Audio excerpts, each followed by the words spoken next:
이제 오늘부터 시작해서 한 분 한 분 예수님의 제자들 한 사람 한 사람 이제 살펴보면서 좀 더 구체적으로 예수님이 저들을 왜 부르셨고 저들을 통해서 무엇을 이루기를 원하시는지를 하나하나 살펴보려고 합니다.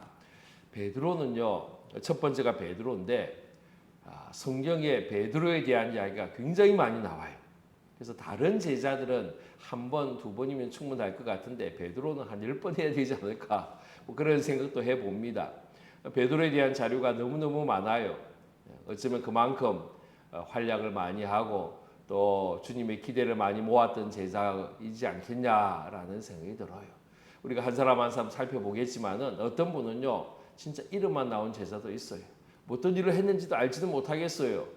참 이분을 가지고 무슨 설교를 해야 될까 고민을 해야 될 그런 제자도 있지만은 베드로는요 굉장히 모습들이 굉장히 다양하고 또 많은 모습들이 보여지고 있어요. 그 중에서 오늘은 순종, 예수님께 제자로 택함을 받았던 그 모습 속에서 베드로의 순종의 모습을 살펴보면서 순종으로 제자된 제자 베드로의 모습을 살펴보려고 합니다. 베드로는 어부 출신입니다. 갈릴리 바다에서 고기를 잡았습니다. 우리가 잘 알다시피 갈릴리 바다는 호수입니다. 지금도 이스라엘 사람들은 이 갈릴리 호수에서 나오는 물로 식수를 사용하고 있습니다. 그래서 예전에는 댐이 없어 그냥 호수에서 바로 요단강으로 해서 사해바다로 물이 흘러내려갔는데 요즘은 갈릴리에 댐을 쌓았어요. 그래서 물을 많이 내려가지 못하도록 저장을 해요. 그래도 원체 많이 식수로 빼기 때문에 수위가 점점점 내려가고 있다라는 그런 이야기를 해요. 댐을 쌓다 보니 요단강의 강물도 다 말라버렸어요. 그래서 어떤 데 보면 그냥 홀짝 뛰어가도 될 정도로 우리 앞에 있는 학장천 정도의 그 정도의 그 폭밖에 안 되는 그런 요단강도 있기도 해요. 또 사해바다도에 물이 안 들어오니까 점점점 물이 줄어들어가지고 사해바다가 굉장히 거의 뭐 한 3분의 2로 줄어들었다라는 이야기도 해요. 그래서 지금 원체 많은 사람들이 이스라엘 땅에 살다 보니까 이런 변화들이 있지 않나 싶습니다. 그런데 예수님 당시에는요, 뭐 그러지는 않았을 거예요. 그리고 이 근처에 그렇게 마을들이 많이 있지는 않았고 아마 가버나움이 제일 큰 동네였고 그 정도. 그래서 베드로도 그곳에서 살았던 것 같고 예수님의 집도 가버나움에 있었던 것 같고 많은 어부들이 그곳에서 고기를 잡지 않았을까라는 그런 생각을 해봅니다. 베드로는요 결혼을 했어요. 그래서 장모님을 모시고 살았던 것 같고요. 이 장모가 열병으로 앓아 누웠을 때 베드로가 예수님을 모시고 가서 고침을 받는 그런 사건들도 있었어요. 베드로는요 우리가 흔히들 수제자라고 이야기를 해요. 근데 성경에 보면 수제자라는 말은 한 번도 나오지 않아요. 그냥 우리가 베드로를 바라보면 수제자라고 이야기할 뿐이에요. 예수님의 베드로를 내가 첫 번째 제자야 그것도 아니에요. 사실 베드로가 첫 번째 제자 된 것도 아니에요. 그죠? 그 전에 요한이 예수님을 찾아왔고 안드레가 예수님을 만났고 뭐 등등의 사람들이 예수님을 더 베드로보다 더 먼저 제자된 모습들이 있었단 말이에요. 그럼에도 불구하고 예수님도 베드로를 인정을 했고 다른 제자들도 예수님을 인정을 했고 오늘 우리도 베드로를 인정하면서 첫 번째 제자, 수제자로 우리가 인정을 한다라는 거죠. 베드로의 모습 속에 수제자의 그런 부분들이 나와요. 우리가 지난번에 마태, 마가, 누가, 요한 또 사도행전에 나오는 제자들의 이름을 묵상하면서 제자들의 이름의 순서가 늘 일정하지는 않았잖아요. 순서가 바뀌기도 해요. 요한의 경우에 두 번째로, 세 번째로 나왔다가 네 번째로 나왔다가 뭐 왔다 갔다 하는 그런 모습들이 있었단 말이죠. 그럼에도 불구하고 모든 제자들의 명단 속에 항상 언제나 첫 번째 자리는 베드로였어요. 베드로부터 시작해서 제자의 이름들이 호칭이 시작이 되더라라는 거죠. 이러한 모습을 보면서 베드로가 첫 번째 제자로 우리가 손꼽게 되지 않겠냐라는 생각이 듭니다. 그래서 오늘 예수님의 제자들을 우리가 묵상하면서 제일 첫 번째 제자로 베드로를 묵상하게 되었습니다. 베드로 하면 어떤 생각이 드는지 잘 모르겠어요. 좀 어떤 분은 성질이 좀 급한 분이다 라고 이야기하는 분도 있고, 베드로의 모습 보면 좀 앞장서는 경우가 많아요. 예수님이 질문하면은요, 다른 제자들이 대답도 하기 전에 먼저 대답하고 먼저 앞장서고 행동도 먼저 행동하는 그런 모습들이 있어요. 아마 이것이 베드로의 성격의 모습이지 않겠느냐라고 생각합니다. 그런데요, 우리가 기억할 것은 예수님께서 베드로가 성격이 좋아서 택한 것은 절대로 아니다라는 거예요. 베드로의 성격에 좋은 점도 있지만은 약점도 있는 거예요. 우리의 모든 모습이 그래요. 장점도 있는가 하면 약점도 있는 거예요. 예수님께서 우리의 장점을 보시고 택한 것도 아니고 약점을 보시고 우리를 물리치는 것도 아니에요. 우리의 장점도 우리 주님은 사용하시고 우리의 약점도 역시 사용하신다라는 것을 우리가 기억해야 되는 거예요. 왜 베드로가 예수님의 제자가 되었느냐? 저는 그렇게 생각합니다. 베드로에게 뭔가가 있어서 오늘 우리가 순종에 대해서 이야기하지만 사실은 그 순종 때문에 베드로가 예수님의 제자 된 건 아니에요. 베드로에게 뭔가 특별한 게 있어서 제자 된 게 아니고 예수님의 제자가 될 수 있었던 이유는 뭐냐? 가장 중요한 이유는 예수님이 베드로를 택하셨다라는 거예요. 예수님의 선택이에요. 우리가 예수를 믿게 된 것, 주님의 선택이, 나의 선택이 아니고 주님의 선택이라는 거예요. 물론 요한복음에 보면 베드로가 예수님을 찾아와요. 안드레가 베드로를 데리고 자기 형제를 데리고 와서 예수님 앞에 나오게 해요. 그러나 그럼에도 불구하고 베드로가 예수님의 제자 된 것은 예수님의 선택이에요. 오늘 본문은 예수님께서 베드로를 택하심에 대한 이야기를 하고 있는 거예요. 예수님께서 베드로의 배를 찾아가셨고요. 베드로의 배에 오르셨고요. 또 베드로에게 기적을 보여주셨고요. 그리고 베드로로 하여금 사람 낚는 어부 되게 하겠다. 날 따르라 라고 말씀하시고 제자 삼으셨다라는 거죠. 우리가요, 우리의 모든 나름대로의 다 아름다운 부분이 있어요. 멋있는 부분이 있어요. 장점들은 다 있어요. 그러나 이걸 우리가 내세우면 안 돼요. 우리는 언제나 겸손하게 주님께서 날 택하셨고 주님이 날 부르셨고 그래서 우리는 하나님의 자녀, 하나님의 백성 되었다는 것을 우리가 기억하면서 나아가는 거예요. 이것이 더 우선이다라고 생각해요. 그 다음에 베드로가 그럼에도 불구하고 예수님께서 그런 콜링 속에, 부르심 속에 베드로는 순종의 사람으로서 나아갔기에 예수님의 제자가 될 수 있었다라는 거죠. 오늘은 베드로의 순종에 대해서 묵상하려고 합니다. 베드로는요, 오늘 최소한 적어도 오늘 본문에 나오는 베드로의 모습을 보면 베드로는 분명히 순종의 사람이었다는 것을 우리가 보게 됩니다. 3절 말씀 볼까요? 3절 말씀 우리 같이 읽도록 하겠습니다. 시작. 예수께서 한 배에 오르시니 그 배는 시몬의 배라. 육지에서 조금 떼기를 청하시고 앉으사 배에서 무리를 가르치시더니. 여기서 보여지는 베드로의 순종의 모습은 자기의 배를, 이 배가 시몬의 배라 그랬잖아요. 베드로의 배예요. 이 베드로의 자기 배를 예수님이 사용하시도록 드리는 순종의 사람이었다라는 거죠. 이때 예수님을 처음 베드로가 만났을 때에 베드로가 뭘 하고 있었느냐 하면 그물을 씻는 중이었다라고 얘기해요. 2절에 보면 어부들은 배에서 나와서 그물을 씻는지라 그랬어요. 이 그물을 씻을 때가 언제냐?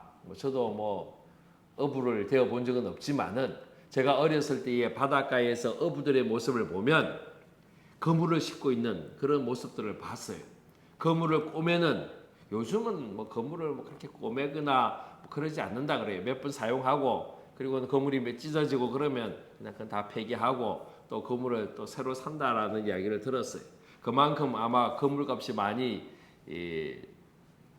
가격이 떨어져서 그렇지 않을까라는 생각도 해봅니다만은 고대 사회에는요, 나일론 줄이 있는 것도 아니고요. 그물이 아마 굉장히 귀한 것이었을 거예요. 그래서 언제나 또 이 그물 자체가 그렇게 튼튼하지도 않았을 거예요.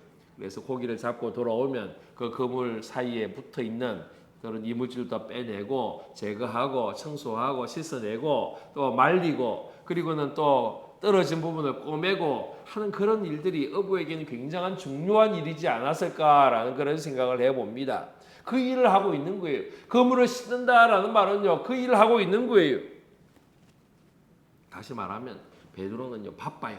할 일이 많아요. 지금 이 일은요 굉장히 중요한 일이에요. 어부로서 그물을 손질하는 일은요 중요한 일이에요. 왜냐하면 그렇게 해야만이 다시금 바다에 나갈 수 있는 거예요. 고기 잡을 수 있는 거예요. 그물을 손질하지 않고 나가면 그물 사이로 떨어진 부분으로 물고기들이 다 빠져나갈 수도 있기 때문에 손질을 잘해야 되는 거예요.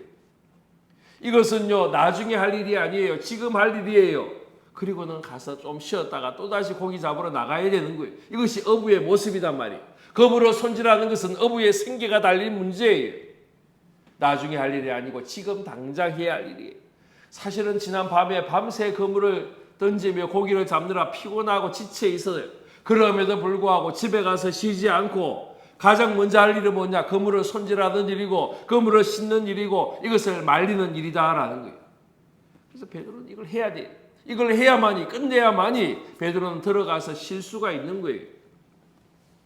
그런데 이렇게 바쁘고 분주한 베드로에게 예수님이 다가가십니다. 그리고는 너 배 좀 사용하자라고 이야기하는 거예요. 여러분이면 어떻게 하시겠어요? 뭐라고 하시겠어요? 지금 바쁜 거 안 보입니까? 나중에 어디서? 네, 그렇게 않겠어요?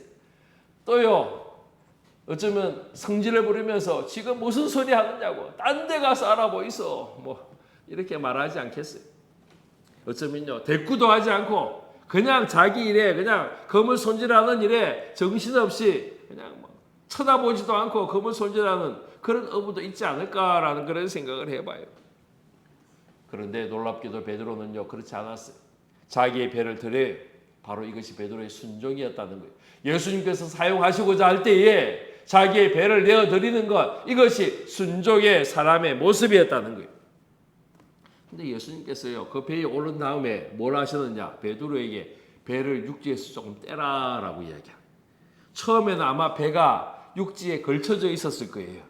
그래서요 고깃배 제가 어릴 때 보면 고깃배가 그렇게 큰 배는 아니었을 거예요.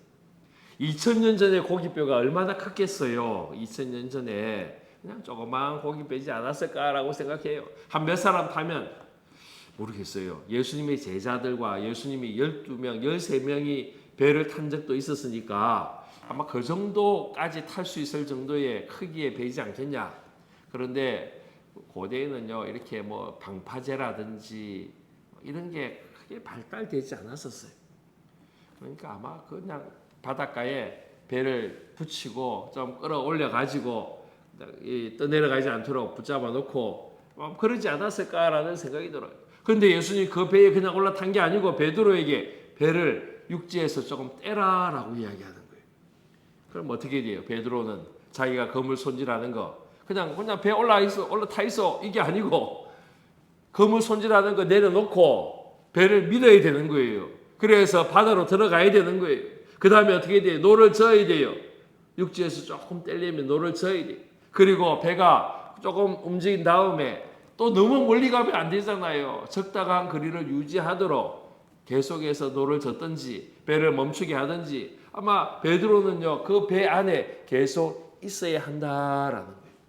또요 배가 이미 육지에서 떨어져 나갔기에 베드로가 그 배에서 내릴 수가 없어요. 지금 그물 손질하고 바쁘지만은 이미 배는 육지에서 떨어져 나갔기에 베드로가요 그 배를 그냥 내버려 두고 나갈 수가 없잖아요. 그 배에 남아 있어야 되는 거예요. 자기 할 일을 다 멈추고 바쁜 일 다 멈추고 그물 씻는 거 다 멈추고 예수님과 함께 배에 타고 있어야 되는 것 이것이 베드로의 모습이에요.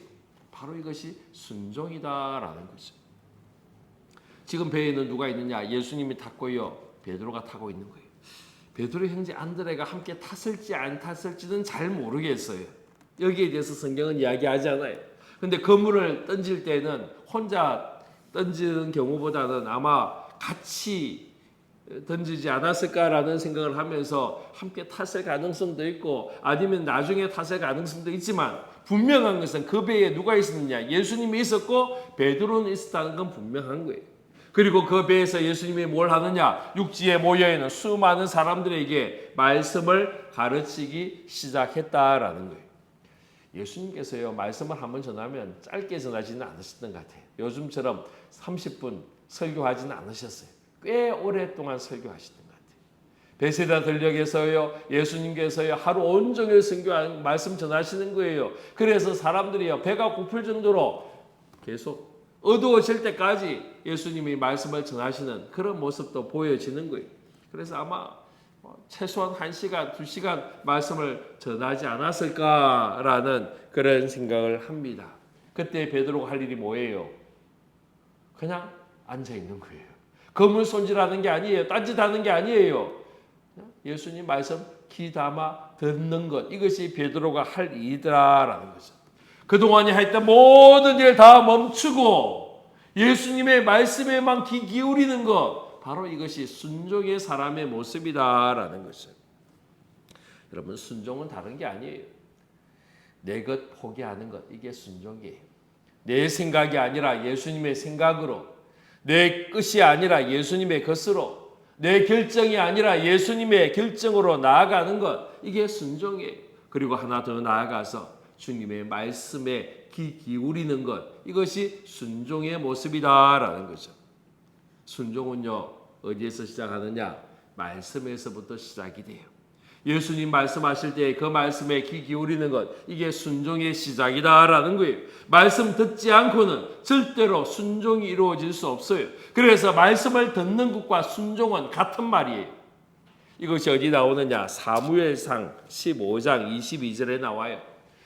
사무엘이 이르되 여호와께서 번제와 다른 제사를 그의 목소리를 청종하는 것을 좋아하심과 같이 좋아하시겠나이까? 순종이 제사보다 낫고 듣는 것이 순양의 기름보다 나으리. 사무엘이요, 사울 왕에게 한 말이에요. 하나님이 사울에게 아말렉을 진멸하라라고 했는데 사울이요, 그 말 그대로 따르지 않아요. 살찐 소, 살찐 양을 잡아가 와요. 끌고 와요. 그리고는 하는 말이 내가 이것을 하나님 앞에 번제로 드리려고 잡아왔습니다 라고 이야기를 해요. 그런데 사무엘이요, 하나님의 말씀을 전하는 거예요. 너가 아무리 많은 소와 양으로 번제를 드린다 할지라도 그것보다 하나님이 원하시는 것은 그 목소리를 듣는 것, 청종하는 것, 그 말씀에 귀 기울이는 것, 그 말씀대로 하는 것이 훨씬 낫다라고 이야기를 하는 거예요. 이게 순종이다라는 거죠. 순종은 뭐냐? 말씀에 귀 기울이는 거예요. 하나님이 원하시는 것이 뭐냐? 순종이 말씀에 귀 기울이는 거예요. 그래서 예수님도 베드로에게 무엇부터 하셨느냐? 말씀부터 듣게 하신 거예요. 말씀을 통하여 베드로로 하여금 순종의 사람 되도록 만드셨다라는 거죠. 그래서 베드로는요, 자기의 배를 예수님 앞에 내어드렸는데 그 배에서 예수님의 음성을 들으면서 그는 순종의 사람이 될 수 있었다라는 거죠. 우리가요, 예배에 참여하는 것이 너무나도 중요한 이유가 바로 여기 있어요. 말씀을 듣기 때문에. 우리가 성경을 읽어야 하는 이유가 바로 여기 있는 거예요. 말씀을 읽고 말씀을 들어야 우리는 순종의 사람이 될 수 있는 거죠. 두 번째로요, 베드로는요, 예수님의 말씀대로, 말씀에 의지해서 내가 깊은 곳에 가서 그물을 내리겠습니다. 바로 이것이 순종이다라는 거죠. 우리 4절과 5절 말씀 같이 읽읍시다.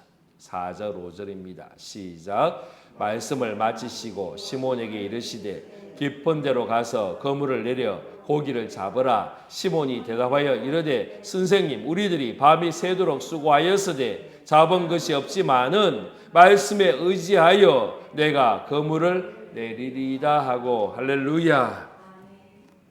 순종은 쉬운 거냐? 아니에요. 쉽지 않아요. 순종은 어려워요. 그래서 우리가 순종을 잘 못하는 이유가 바로 여기 있는 거예요. 순종이 쉬운 거라면 우리가 모두가 다 순종의 사람이 될 수 있겠죠. 그러나 순종은 쉽지 않아요. 힘들어요. 어려워요. 순종을 위해서 내가 포기할 것이 많다라는 거예요. 자, 지금 예수님이 베드로에게 깊은 곳에 가서 그물을 내려 고기를 잡으라 그랬어요. 베드로는 순종하게 됐는데 사실은요 이것이 쉬운 순종은 아니라는 거예요. 어려운 순종이에요. 왜냐하면 고기를 잡는 것은 베드로의 전문 영역이기 때문에. 예수님은요 어부 출신이 아니에요. 예수님은 어떤 출신이냐? 목수 출신이에요. 목수와 어부는요 완전히 다른 거예요. 전혀 다른 모습이에요. 목수가 배를 만들 수는 있겠지만 고기를 잡는 사람은 아니라는 거예요. 고기 잡는 일에는요 어부가 전문가예요. 어부가 잘 아는 일이에요. 이 어부가 누구냐? 베드로예요.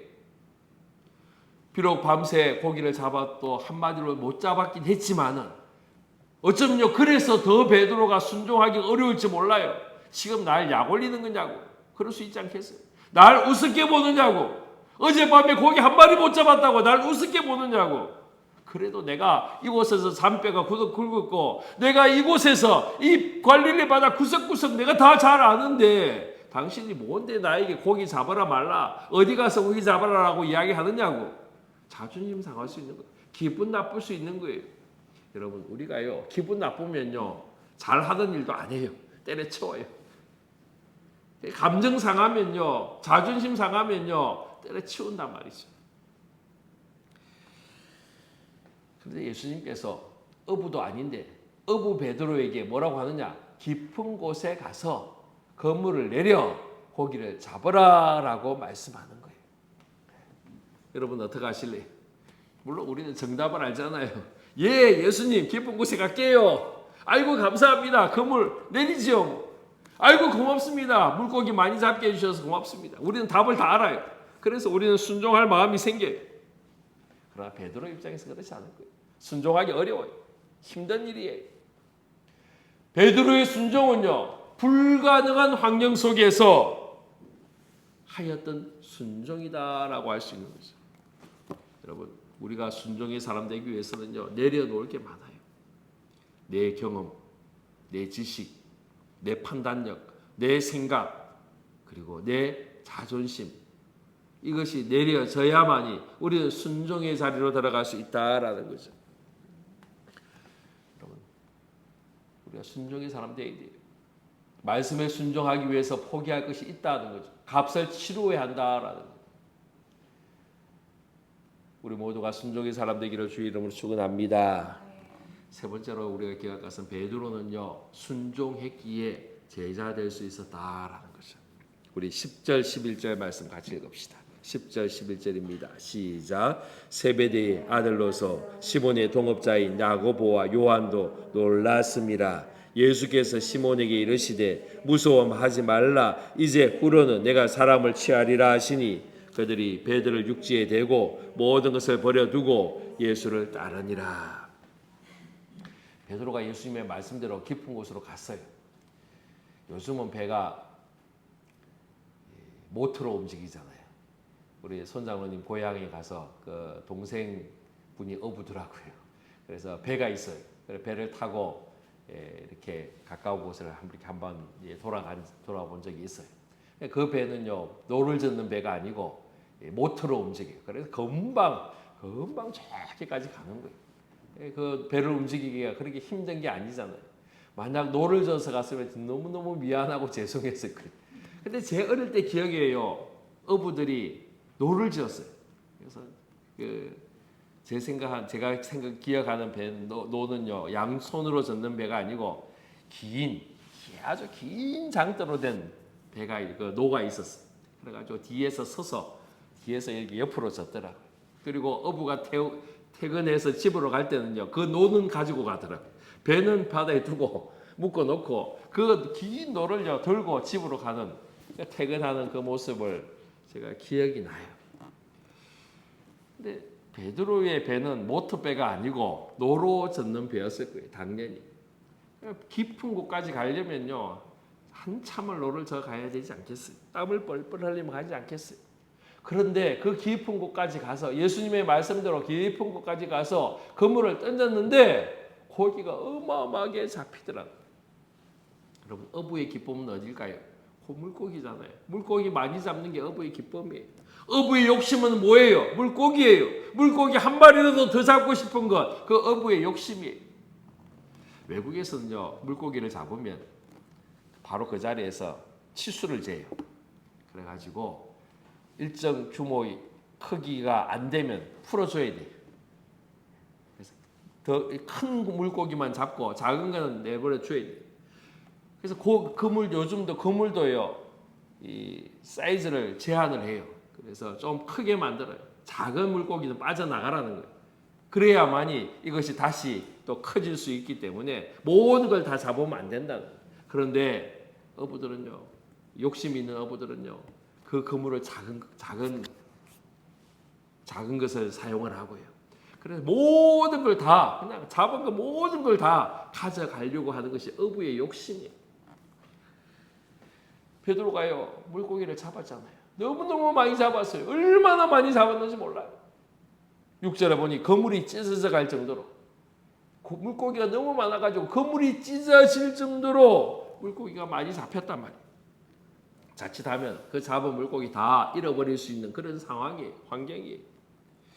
그런데 베드로가요 욕심 부리지 않아요. 혼자 그 물고기를 다 차지하려고 하지 않아요. 어떻게 합니까? 동무들을 친구들을 불러요. 손짓해서 오라라고 이야기를 해요. 빨리 오라라고 이야기를 재촉하는 거예요. 그래서 다른 배가 와요.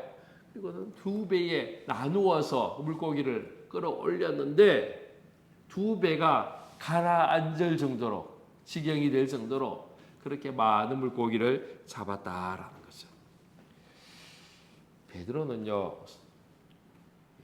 그 물고기에 대해서 욕심을 부리지 않았어요. 저는요 이게 순종의 사람의 모습의 특징이다라고 생각을 해요. 순종을 통해서 은혜를 경험하는데 이 은혜를 혼자만 경험하려고 하는 사람은 순종의 사람이 아니더라고요. 순종의 사람은 내가 받은 은혜를 나누고요, 베풀고요, 함께 이 은혜 가운데 나아가기를 원하는 그 사람이요 순종의 사람이더라고요. 나 혼자만 모든 것을 다 가지려고 하는 사람은 예수님의 제자의 자격이 없어요. 함께 나누고 함께 받은 은혜를 같이 공유하려고 하는 것, 바로 이것이 제자의 모습이라는 거예요. 여러분, 나눈다는 말은 뭐냐면 사랑이 있다라는 거예요. 이게 제자예요. 예수님이 사랑의 예수님이잖아요. 예수님의 제자라면 그 사랑의 마음을 소유하는 거예요. 그래서 나 혼자 모든 걸 차지하고 독차지하고 남의 것을 빼앗아라며 사는 것이 아니고 내 것을 나누고 베풀고 내 것을 줘도 아깝지 않고, 이것이 바로 예수님의 제자의 모습이지 않겠느냐라는 거예요. 예수님이 어쩌면 베드로에게서 그걸 보셨을 거예요. 물고기를 많이 잡아서 제자가 된 게 아니고요. 그 많이 잡은 물고기를요 다른 사람에게 베풀고 나누고 공유할 수 있었기에 그는 제자의 자격이 되었지 않았을까라는 생각이 들어요. 교회가 그래요. 교회는요 움켜잡는 곳이 아니에요. 교회는 나누는 곳이, 베푸는 곳이, 나눔이 있는 그곳에 순종의 마음이 가득함을 믿으시기를 바랍니다. 8절에 보니까요 시몬 베드로가 이를 보고 예수의 무릎 아래 엎드려 이르되 주여 나를 떠나소서 나는 죄인으로소이다. 갑자기 물고기를 많이 잡았으면 기뻐해야잖아요. 너무 좋아가지고요 얼굴에 웃음꽃이 가득해야 되잖아요. 그런데 베드로가 갑자기 예수님 앞에 무릎을 꿇어요. 그리고 나는 죄인입니다. 나와 함께 있을 수 없습니다. 나를 떠나가십시오. 전혀 다른 이야기를 하고 있단 말이에요. 9절과 10절에 보면 베드로가 이렇게 말한 이유가 뭐냐? 잡은 물고기로 인하여 놀랐기 때문이다라고 이야기해요. 기적을 경험한 다음에 그 기적 앞에서 두려움이 생겼다라는 거예요. 그래서 이렇게 이야기를 했다라고 이야기를 해요. 이와 비슷한 장면이 구약 성경 어디에 나오느냐? 이사야서 6장에 나와요. 이사야가 성전에서 하나님의 임재를 경험합니다. 하나님의 보좌를 보고 하나님의 보좌에 그 옷자락이 그 성전에 가득 찬 모습을 봅니다. 천사들의 찬양의 소리를 들었습니다. 이때 이사야가 갑자기 절규를 하잖아요. 나는 망하게 되었도다, 죽게 되었다, 절규를 하는 거예요. 이사야서 6장 5절에 보면요, 그때 내가 말하되 화로다 나여 망하게 되었도다. 나는 입술이 부정한 사람이요 나는 입술이 부정한 백성 중에 거주하면서 만군의 여호와이신 왕을 배웠음이로다. 이사야는 하나님의 임재 앞에서 자기의 더러움, 추함, 부정함을 보게 되고 이것 때문에 내가 망하게 되었다 울부짖는 거예요. 베드로도 마찬가지였어요. 어마어마하게 많이 잡힌 물고기를 보면서 이 기적의 현장 앞에서 그는 하나님의 임재를 경험하는 거예요. 그리고는요, 나는 죄인입니다. 자기의 죄의 모습을 발견하고 예수님 앞에 엎드리게 되더라라는 거예요. 그런데요, 이때에 베드로가 예수님을 부르는 호칭이 달라져요. 5절에서는 베드로가 예수님을 뭐라고 부르느냐? 선생님이라고 그랬어요. 선생님. 예수님께서 깊은 곳에 가서 그물을 내려 고기를 잡으라 그랬더니 5절에 보면 시몬이 대답하여 이르되 선생님 우리들이 밤이 새도록 수고하였으되 잡은 것이 없지만 말씀에 의지하여 내가 그물을 내립니다. 그리고 가겠습니다. 라고 이야기할 때에 베드로의 예수님을 향한 고백은 선생님이었어요. 그런데 그 물고기를 많이 잡고 두 배가 가득 채워지는 그런 모습 속에서 베드로가 예수님 앞에 무릎을 꿇고 엎드린 다음에 하는 말이 뭐냐? 주여, 주님이라고 부르게 되었다라는 거예요. 여러분, 주라는 말은요, 어디에 사용했느냐? 이스라엘 백성들은 주라는 표현을 누구에게 했느냐면 하나님에게 한 말이에요. 하나님. 저들은 하나님의 이름을 함부로 부르지 못하고 주님이라고 불렀어요. 아도나이, 나의 주여라는 것이 하나님의 이름에 대한 저들의 고백이었어요. 그래서 하나님을 향하여 주라고 이야기합니다. 시편에 보면 주라는 말이 굉장히 많이 나와요. 이것이 다 하나님의 이름이에요. 베드로가 예수님을 주여라고 부르는 것은요, 하나님입니다라는 고백과 똑같은 말이다라는 거죠. 베드로는 주님을 통하여, 예수님을 통하여 하나님의 임재를 경험하였기에 주님이라고 외쳤다라는 거죠. 순종의 삶은 하나님의 임재를 경험하게 하는 거예요. 우리가 순종의 삶을 살게 되면 하나님의 기적과 능력을 경험하게 됨을 믿으시기를 바랍니다.